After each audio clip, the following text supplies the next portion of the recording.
If they could, you would be a billionaire. Oh, yeah, there's no doubt about that.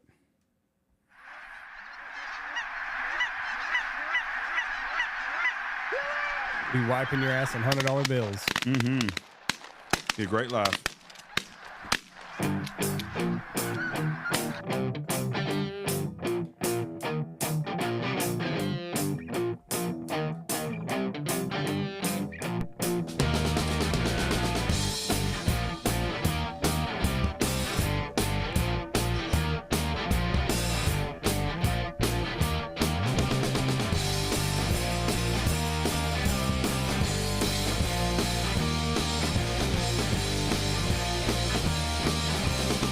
Here we go. 3, 2, 1. Boom! And welcome to the Big Honker Podcast. Did you know? Ooh. Brought to you by Mallard Bay. I'm out of touch. Go I'm out check of Mallard touch. Bay out and go with Cold Bay Adventures Lodge in Cold Bay, Alaska. Go check them out at mallardbay.com. You're losing your touch, Andy. I did. I'm Jeff That's my fault. I'm Jeff Stanfield with the world famous Andy Shaver, and this is Did You Know? Love it. You may go first? My favorite series. You may go first? Yeah. Okay. I'm going to talk about 4 cousins, actually. Okay. Can I guess which cousins? No, not yet. Because there's 4 of them. Okay. There's a gentleman named Carl McVoy. Okay. And in 1957, he read a couple of hits at Sun Records. And he had a song, You Are My Sunshine. You are my sunshine when I'm gone. No. Yeah, that's how it goes. You are my sunshine. Whatever the hell it is. I ain't a You singer. are my sunshine. Anyways, Carl was a cousin. He is the least famous cousin, and he had a #1 hit Good with for Sun him. Records. The number 1 cousin is, you can go by either what you want to do, but my favorite of the cousins owned a honky tonk in Houston, Texas. He was a very successful singer. Billy Bob. His biggest hit is probably Don't the Girls All Get Prettier at Closing Time. Never heard that song. Have you ever watched Urban Cowboy? Long time ago I saw it. At Closing Time. Room Full of Roses and Stand By Me was his biggest number 1 hit.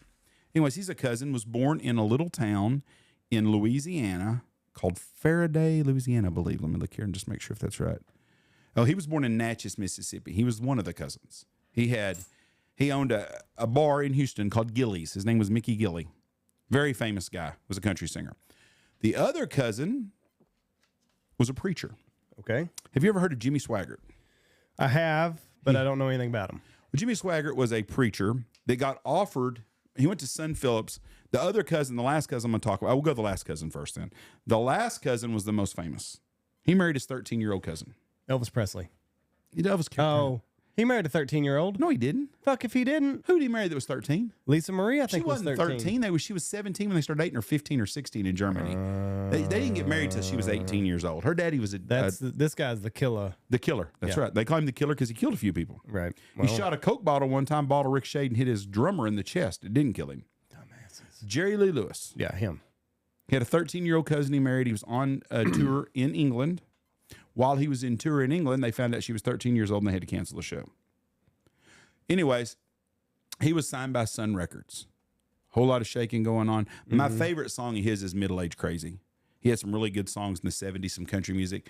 They did a movie on him called Great Balls of Fire with Dennis Quaid played him. Had a big hit called Chantilly Lace.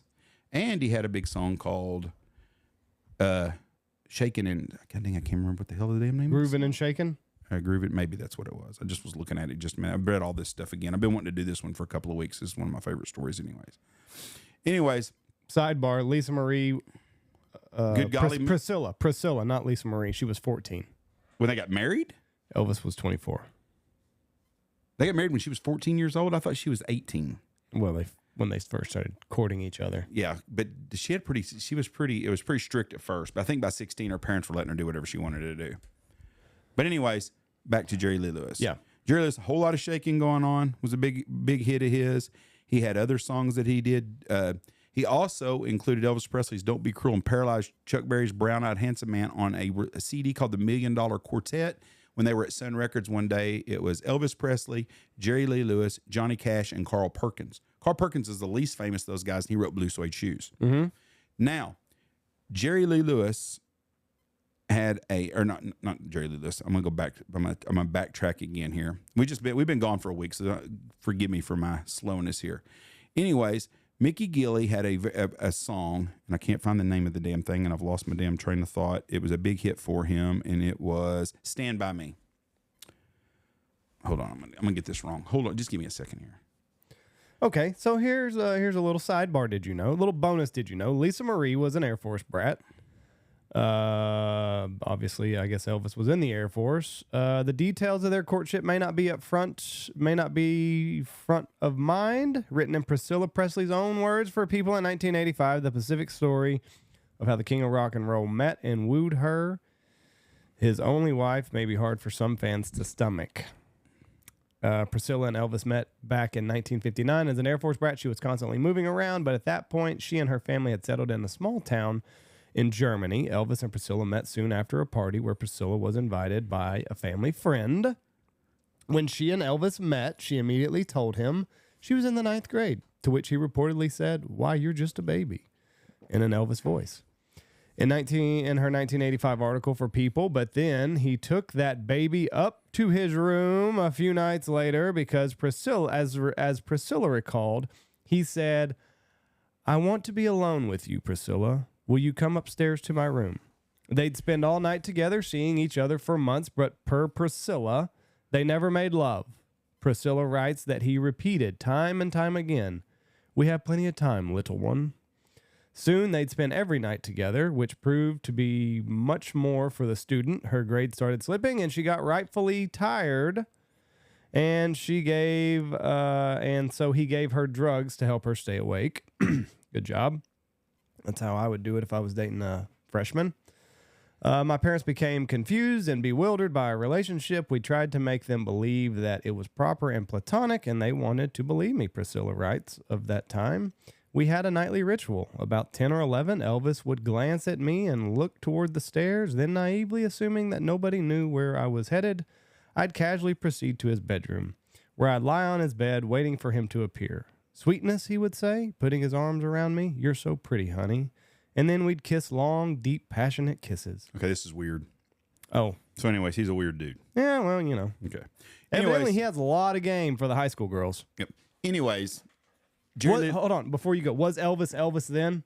Yes. He had a career? He was famous. Yeah, he was in the army over there. Right. He'd already had a bunch of hits, went to the army into That's Korea. what I meant. He wasn't just an army guy. No, he wasn't just some army dude banging Elvis. young chicks. He was Elvis Presley. Gotcha. The Elvis. Okay.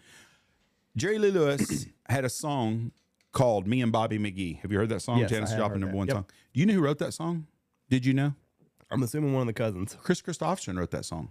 Really? I did not. He can't sing for shit. One of the Highwaymen. Yep. But he wrote that song. Anyways, the fourth cousin was Jerry Lee Lewis. The third cousin was a guy named Jimmy Swaggert, was a preacher. Jimmy Swaggert, Sun Records, Sam Phillips on Sun Records, he's the one that accidentally got Elvis Presley in the deal by accident. Elvis paid money to record a song for his mom, become Elvis Presley. Right. Sun Records, hell of a story. Sam Phillips was wanting to get into the gospel game.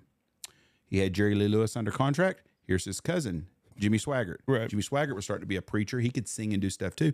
He offered Jimmy Swaggert a contract. Jimmy Swaggert turned it down to be in the gospel. Only to realize that he screwed that up with prostitutes by getting caught 3 or 4 times with prostitutes. Lost his stuff. Has the famous "God, for I have sinned" in front of his church in the 1980s. Got forgiven. 2 years later, got caught with a prostitute in California. That was the end of his career.